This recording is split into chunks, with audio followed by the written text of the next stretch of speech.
ဝတ်သားမျက်နှာဝတ်သားဟင်းမျက်နှာလေကြီးလိုက်တယ်နော်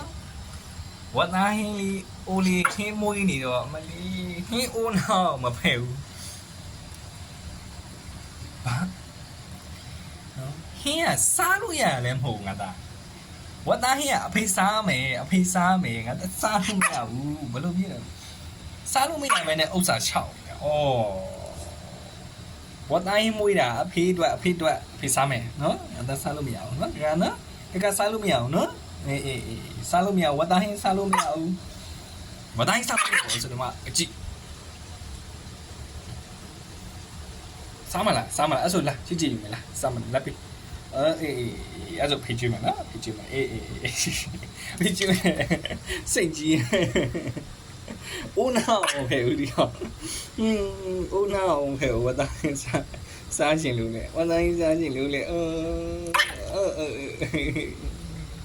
ဝတ်သားဟင်းမရအောင်နော်အကျော်လည်းမရဘူးနော်ချက်ထားလည်းမရဘူးဝတ်သားပြုတ်ဝဲစားတယ်အဲဝတ်သားပြုတ်စားမလားပြောဝတ်သားပြုတ်ကျွေးမယ်ဝတ်သားပြုတ်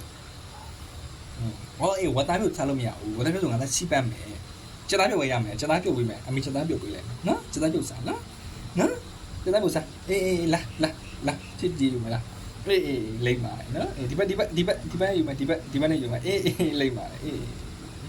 ချက်သားပြုတ်စားနော်အမေလုပ်ပြီးချက်သားပြုတ်စားဝတ်သားလာလို့မရချိပန်းမယ်ဝတ်သားစားလို့မရချိပန်းမယ်ငါနည်းလေးပြောလို့မရအဲ့မယ်ဆိုတာဒါပဲကွာဒါပဲရမယ်ဒါပဲရမယ်